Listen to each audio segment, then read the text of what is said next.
skaters, welcome back. I'm so glad you're here. I am Coach Julia, and today I'm going to give you a little bit of a rundown about how I organize my practice sessions. It's important to have something of a schedule in mind when you go out on the ice so that you're taking full advantage of your practice time, you are executing moves when you have the most energy for that kind of a move, and you're not forgetting to practice important skills. So we're going to dive into how I schedule my skating sessions. It's going to be a little bit different if I'm just going out for a regular practice session or if I'm getting ready for a test or a competition or something like that. But I generally always have the same schedule. So let's dive in. The first thing I'm going to do is get in a pre-session stretch or off-ice warm-up. Now, I'm definitely going to want to make sure I have time for that stretch. So if I only have a little bit of time before my skating session, I'm going to go through a quick stretch off the ice, trying to target each different muscle groups. I want to get my hamstrings stretched out. I really want to work on loosening up my back, work on my hip flexors. So really targeting each different muscle group. But if I have time, I will also do a full off-ice warm-up. So that's going to have some jumping, some lunging, a number of different things to get my cardiovascular system warmed up, get my muscles warmed up.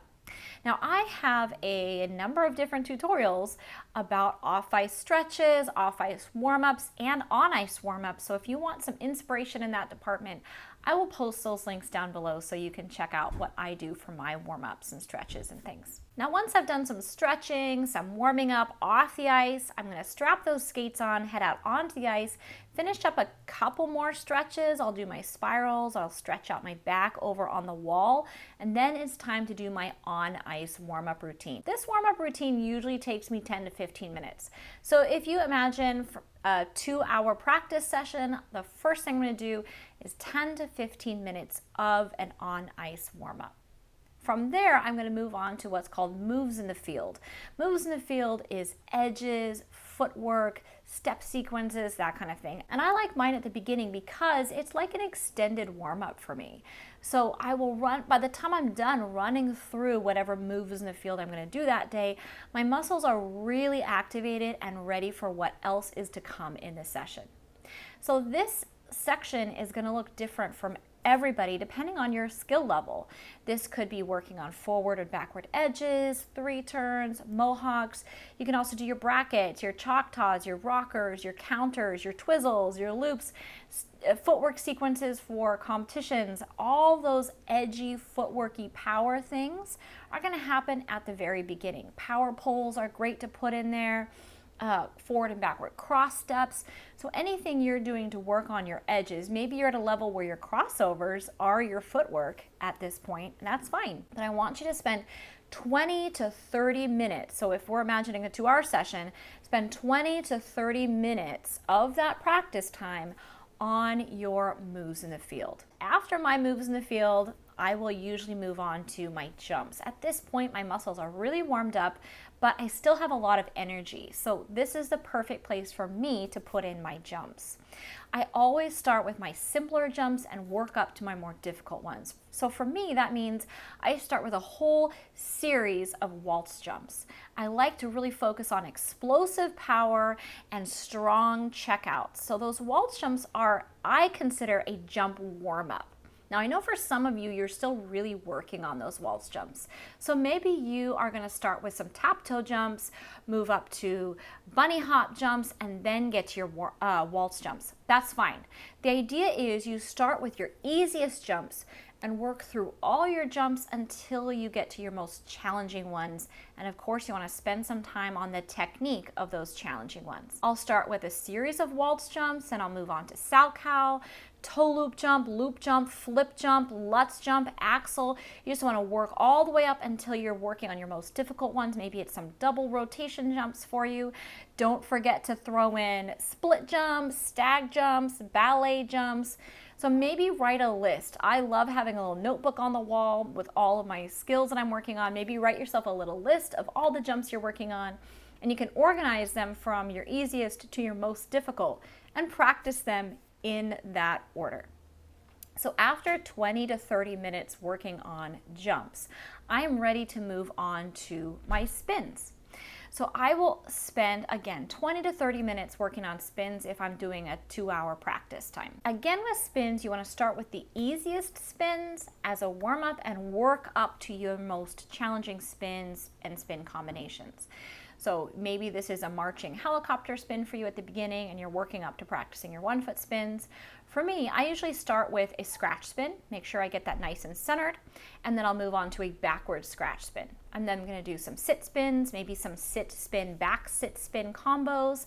I'll do some camel spins next, and then I'll do camel spin, flying camel spin, camel catch camel spin, sit spin, all the different combinations of camel positions, and then changes from, maybe you could do a camel into a tuck. There are so many options, but it's usually upright spin, like scratch, forward scratch, backward scratch, then my sit spin variations, and then my camel spin variations. From there, I'm ready to move on to laybacks. So lots of good stretching on my back before I do this, but I'll work on some laybacks. And then if I've been good about stretching lately, I will do maybe some hair cutters or some Bielmans.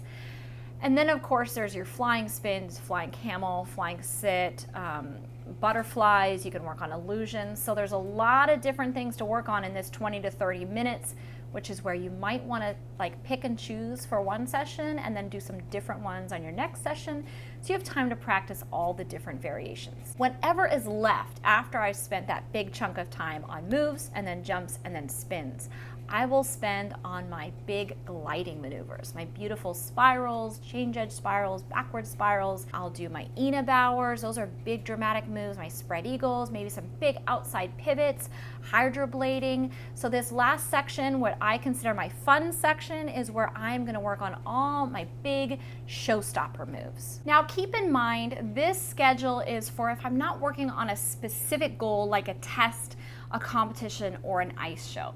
If I had something like that coming up, I would adjust this skating schedule to make sure I'm prioritizing the moves that I need for that goal. So if I had a competition coming up, I'm going to do as my warm-up, I'm going to run through the footwork sequences, the jumps, the spins that are in that program, and then I'll start working on perfecting that choreography. If you had a moves in the field test, you could spend the whole session perfecting that moves in the field test. This also doesn't take into account other things you could work on, like ice dance. So if you really wanted to work on some ice dancing, you could pop that in after your moves in the field before you got to your jumps, all right? Because that's kind of a similar movement. It's footwork, it's edges, that kind of thing. Another thing you could put in there is some power. If you wanted to work on increasing your power, I would suggest doing that at the very end of your session. You want to have energy for your jumps, you want to have muscle for your sit spins, which you have to get so low on. And so I would put that power at the end. So when I'm done with my session, I'll spend 10 to 15 minutes just on power, because then you can just leave it all out there on the ice, give that power everything you got, and get off the ice and then recuperate. I hope you found this informative. I'd love for you to go out there, really think ahead of time and kind of schedule your session to make sure you're hitting all of the elements you need to hit and you're working on a variety of different moves. If you found this helpful, please do give us that thumbs up. And as always, I look forward to reading all your comments in this section down below. If you haven't done so yet, then hit that subscribe button and the little notification bell down in the corner so you can see all my videos when they come out.